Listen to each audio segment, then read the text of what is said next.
Hace más de 2 milenios, el vasto imperio romano gobernaba sobre gran parte del mundo conocido.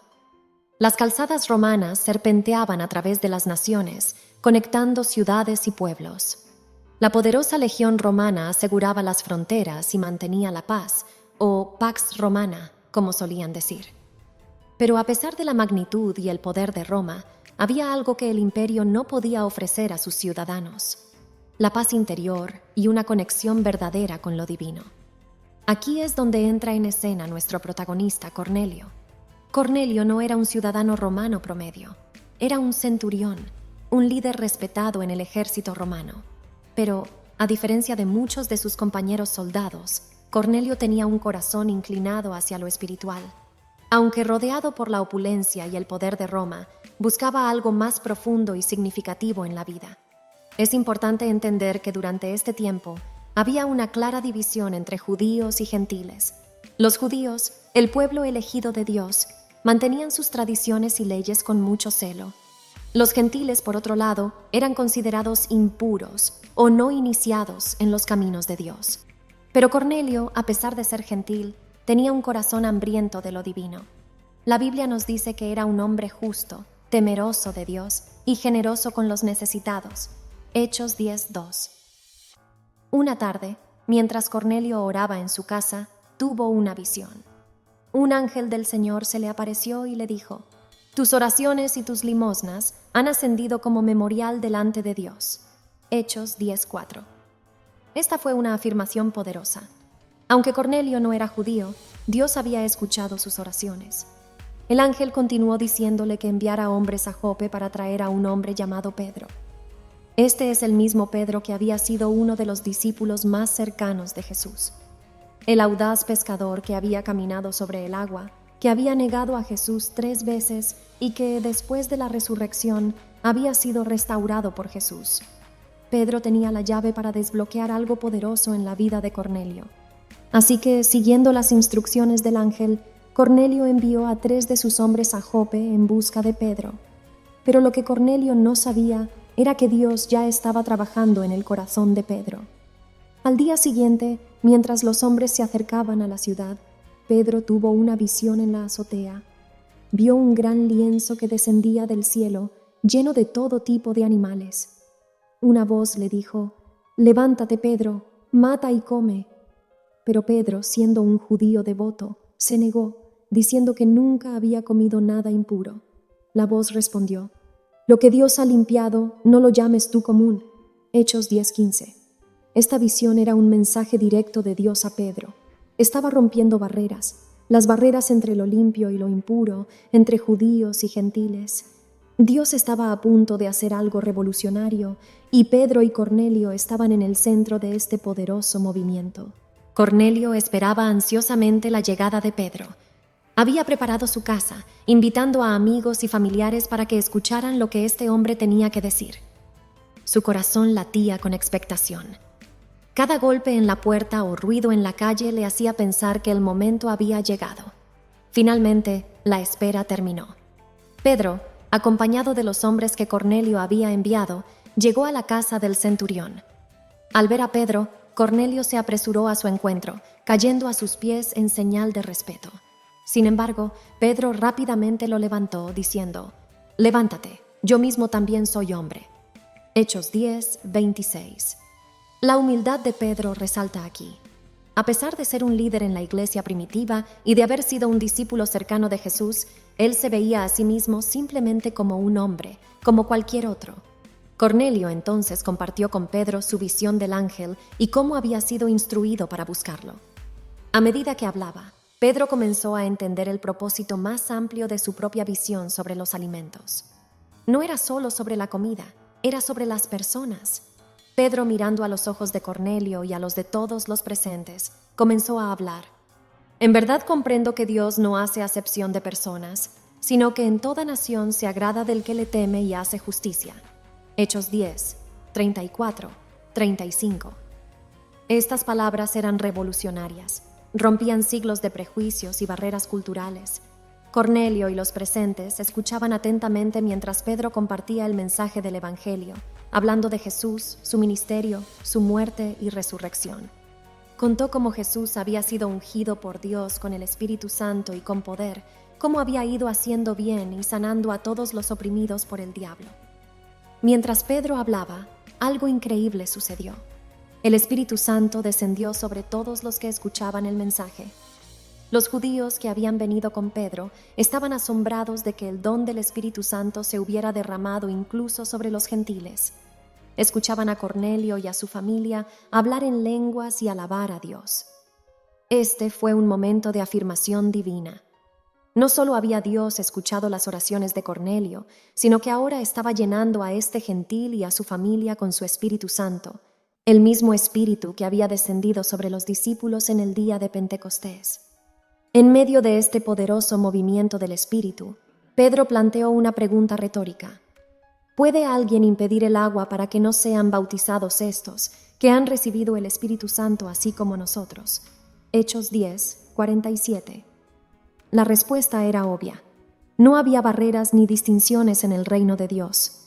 El Evangelio era para todos. Así, Cornelio, su familia y amigos se convirtieron en los primeros gentiles en ser bautizados en el nombre de Jesús. Era un momento trascendental, marcando un giro en la expansión del Evangelio, trascendiendo fronteras y culturas. La noticia de este increíble encuentro entre Cornelio, un gentil, y Pedro, un apóstol de Jesús, se difundió rápidamente. No fue solo el hecho de que un gentil había sido bautizado, sino que había sido lleno del Espíritu Santo. Para muchos judíos creyentes, esto era inconcebible. Cuando Pedro regresó a Jerusalén, los creyentes circuncidados, es decir, los judíos, lo confrontaron. Le preguntaron por qué había ido a la casa de un incircunciso y había comido con él. Estas acciones iban en contra de sus costumbres y tradiciones, pero Pedro, en lugar de defenderse, simplemente relató toda la historia, la visión que tuvo, la instrucción del Espíritu Santo de no considerar impuro lo que Dios había purificado, el testimonio de Cornelio y, lo más importante, cómo el Espíritu Santo había caído sobre los gentiles al igual que lo había hecho con los judíos en el día de Pentecostés. Pedro concluyó su relato con una declaración poderosa. Si Dios les dio el mismo don que a nosotros que creímos en el Señor Jesucristo, ¿quién era yo para oponerme a Dios? Hechos 11, 17. Su argumento era claro y contundente. Si Dios había aceptado a los gentiles y les había otorgado su espíritu, ¿quién era él o cualquier otro humano para cuestionar esa decisión? Frente a esta revelación y al testimonio de Pedro, la respuesta de los creyentes en Jerusalén fue una de alabanza y asombro. Entonces Dios también ha concedido a los gentiles el arrepentimiento para vida. Hechos 11, 18. Este evento, este reconocimiento, marcó un punto de inflexión para la iglesia primitiva. Ya no sería una fe exclusiva para el pueblo judío, sino una fe global, accesible y abierta para todos, independientemente de su origen, raza o estatus.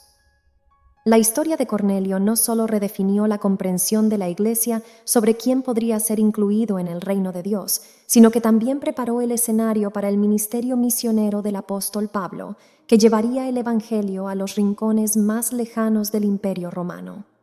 Las lecciones aprendidas de este encuentro tuvieron ramificaciones de largo alcance.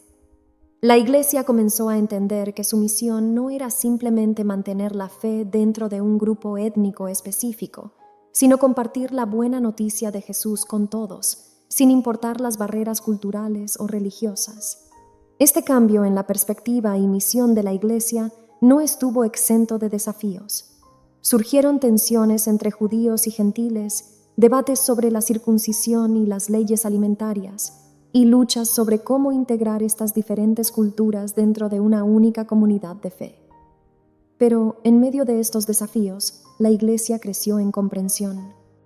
El bautismo de Cornelio y su familia no fue un evento aislado, sino el inicio de un despertar espiritual más amplio entre los gentiles. Era una afirmación clara de que el mensaje de salvación a través de Jesucristo no estaba limitado a una sola nación o grupo étnico, sino que estaba destinado a toda la humanidad. En la historia posterior, vemos cómo este entendimiento transformador comenzó a moldear la misión y visión de la Iglesia primitiva. Por ejemplo, poco después de este encuentro, la ciudad de Antioquía se convierte en un hervidero de actividad evangelística, donde por primera vez los seguidores de Jesús fueron llamados cristianos. Hechos 11:26. Esta ciudad se convirtió en el puente entre la comunidad judía y el mundo gentil, y de allí emanaron misioneros que llevaron la palabra de Dios a lugares lejanos. El apóstol Pablo, quien había sido un ferviente perseguidor de los cristianos, se convirtió en uno de los más grandes evangelizadores de los gentiles. A lo largo de sus viajes misioneros, llevó el evangelio a regiones que nunca habían escuchado hablar de Jesucristo. Estableció iglesias en ciudades clave del Imperio Romano, y sus cartas a estas iglesias se convirtieron en una parte fundamental del Nuevo Testamento. A menudo, Pablo se encontraba navegando por las tensiones entre judíos y gentiles dentro de estas comunidades de creyentes. Pero en su teología y enseñanza siempre subrayó la unidad en Cristo, afirmando que no hay judío ni griego, no hay esclavo ni libre, no hay hombre ni mujer, porque todos vosotros sois uno en Cristo Jesús. Gálatas 3:28. Esta enseñanza era revolucionaria en una época caracterizada por divisiones étnicas, sociales y de género. La expansión del Evangelio también trajo consigo retos teológicos y prácticos. El Concilio de Jerusalén, descrito en Hechos 15, es un ejemplo perfecto de cómo los líderes de la Iglesia se reunieron para abordar la cuestión de los gentiles y la ley judía. Después de mucha deliberación y oración, llegaron a la conclusión de que no debían hacer más difícil la conversión de los gentiles y les dieron directrices básicas para vivir una vida en armonía con su nueva fe. A medida que avanzamos en la historia, vemos que esta expansión no se detuvo en el mundo mediterráneo. El mensaje de Cristo ha viajado a todos los continentes, cruzando océanos, montañas y desiertos, llegando a pueblos y culturas de todo tipo. La historia de Cornelio, ese centurión romano que buscaba sinceramente a Dios, se convirtió en un catalizador para un movimiento global que aún continúa en nuestros días. Su fe y obediencia, junto con la disposición de Pedro para seguir la dirección divina, desencadenaron un torrente de gracia que ha tocado millones de vidas a lo largo de los siglos. Y mientras reflexionamos sobre este relato, nos damos cuenta de que cada uno de nosotros también tiene un papel en esta historia grandiosa. Somos parte de este tapiz divino, tejido a lo largo de milenios, llamados a compartir el amor y la esperanza que hemos encontrado en Jesucristo. Porque al final, el mensaje central sigue siendo el mismo. Dios ama a todos y desea que todos lleguen al conocimiento de la verdad.